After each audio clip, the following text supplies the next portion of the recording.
Hi there, welcome back. This is the follow-up to the video that I produced and published on designing and ordering a set of PCBs from JLCPCB for creating the Bluetooth add-on to the tube radios, and I've received them. So let's have a look.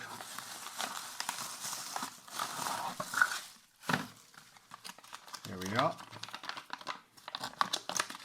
I ordered 10 PCBs and this thing cost me all of $5. If I'd ordered 5, it would have cost me 2.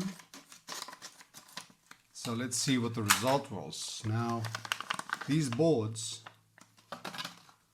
were meant to be the base for adding a module board. This is the power supply section, and the idea is that a Bluetooth module board actually fits on here as well. And I've made this as generic as possible so that I can use various types of boards. They do change with time, they get upgraded, they get made smaller, everything happens to these things. So I wanted to make this pretty generic, and I think we've got it. So I chose black, and I'm glad I did, because the result is actually very, very good. Watch this. I mean, look at this thing.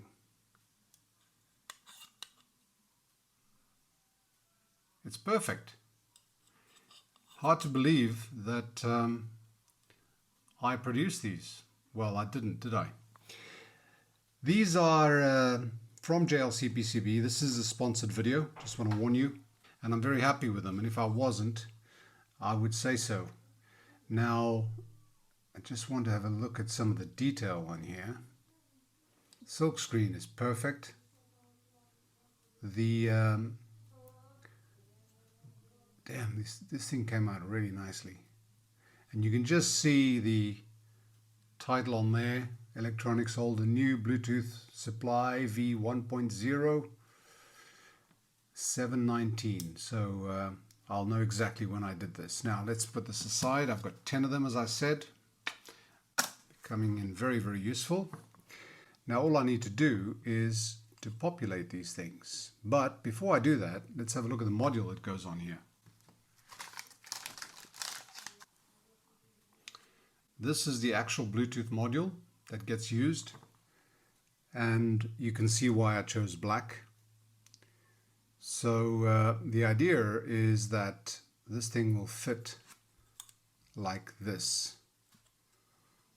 And the idea is that these points will go, you can see that V plus and 0, and that'll be V plus and 0. I'm using the battery voltage, not the 5 volts. So I need to produce 4.2, 4.3 volts, which is what this section does. And then the audio goes straight out there. Left, right, and ground, and I've got left, right, and ground. So this particular board will fit exactly there. And the width is the same, so this thing will look like one module. And all we need to do now is build it and test it. I'm not going to be using the 3.5mm jack because I'm taking it straight out of there. The schematic and the description is actually on the previous video, which I'll link above, but it takes the audio, which in this case is stereo, and takes it through two 1K resistors over there, and then a mono signal comes out, which then goes to the tube radio's gramophone input or pickup input, because they generally are mono, the ones I've used. The ones that are stereo, I'll be able to just take the stereo signal. As I said, the idea was to make this as generic as possible so that I can use it with multiple types of boards. I can imagine some boards fitting differently. I'll show you one. Here's another Bluetooth board that I've used a few times, and as you can see, this is different. So this thing would not fit exactly on there, but it can very easily be fitted up here with some double-sided tape. And then all I need to do is take the signal lines from, well, there's the positive and negative, and the audio goes to there. Or I could even probably do this, because I've got positive and negative over here. Yep, it actually is the right way around, and I could then take the audio from there straight to there. So I can fit this in various ways. This is actually not a very good way because the antenna is over here, so I probably prefer to do that. I like to keep the antenna as far out from anything else as possible. But there you go. I can fit this in with double-sided tape, and it's just a question of a couple of lines that take it to there. So we've got at least 2 boards that this thing fits to, and I'm sure I'm going to find some cases where I need to modify this, but the beauty of this is that it's easy enough to do, and it's quick, and it's cheap, and bloody hell, I'm impressed with myself. And it comes out beautifully. So we're going to build this up and test it, because I need one of these for my for the latest restoration I'm doing, the LOEWE-OPTA Rhine Pearl 5717W. If you're following that series, you'll know that this thing's going to fit on there as well. All right, let me get on with it.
And now for the moment of truth.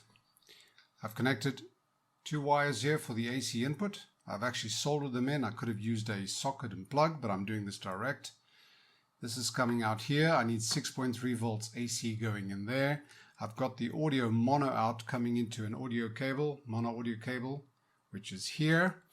So now I'm going to connect that, and we should see some action over here.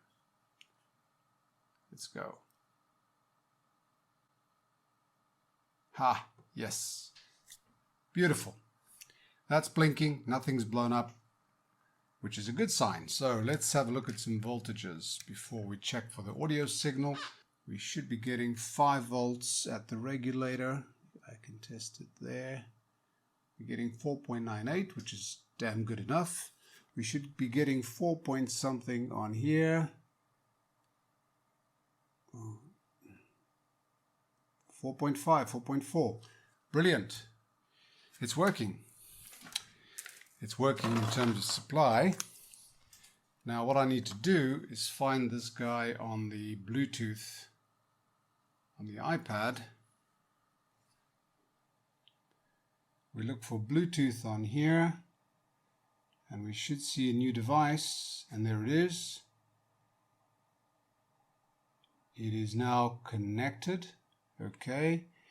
Now if I go to my EE toolkit, I've got a signal generator on here. Where are you? There you go. 1 kilohertz. Let's make it left and right. Play. We're not hearing anything. We should be getting that on the scope. So let's have a look at that. I've got the scope connected to the audio mono signal, the volume. Okay, iPad volume is at 0 and it goes up and it's at a maximum. Perfect. There's our sine wave. And I've got the maximum volume on the iPad, and I'm getting 984 millivolts RMS, about 1 volt RMS. Let me change the frequency on here. Let's see, what should I put it at? Very low, very low, very low. Wait a minute. 500 hertz.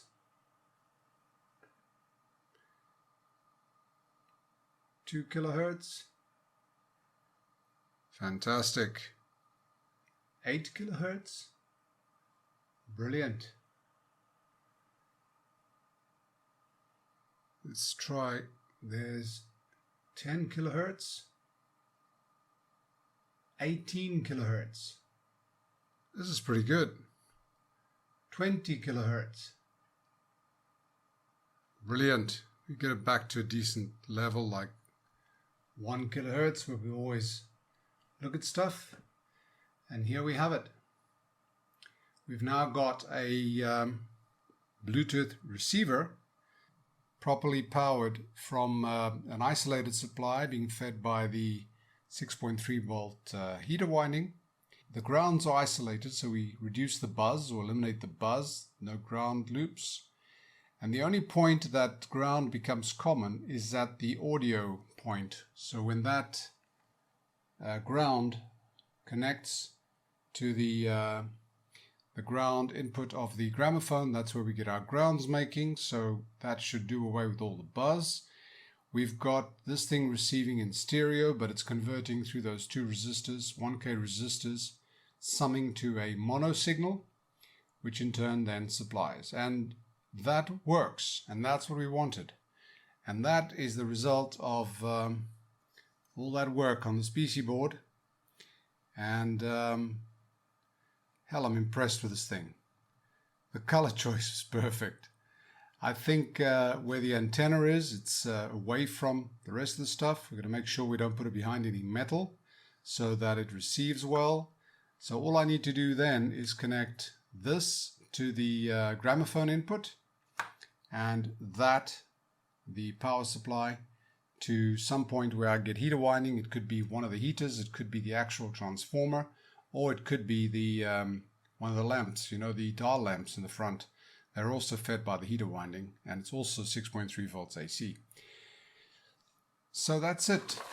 The result of these guys helping me out with creating these prototype boards. Have I found things I'd like to change? Damn right I have. That's the point of prototyping. There's always something you want to change. And I'll make notes as I go along, and when I find that it's worth it, I'll then make the changes to the board and order another set. Maybe 10, maybe 5. If you order 5, it's $2. My shipping is more expensive than that, so this is really, really a good solution. The only thing wrong with them is that they don't supply to me 2 hours after I order it. Because when you're doing prototyping, that's what you want. But 24-hour turnaround is good enough for me. Anyway, I hope this was useful. I hope you have been encouraged to take the prototyping path a little bit further. As I said, I started using, or I did use the EasyEDA, which is a software that they provide on their website. It became incredibly easy after about, I suppose, less than an hour of playing around with it. It's not difficult to learn how to use, and it makes it incredibly easy then to order it, because all the Gerbers are done basically on the software. I hope you've enjoyed this. I hope you've learned something, and if you like this, well, say that you like it. Mark like, subscribe, share, all that jazz. And if you want to support the channel, you can do so on Patreon. I'll see you back soon. Bye for now.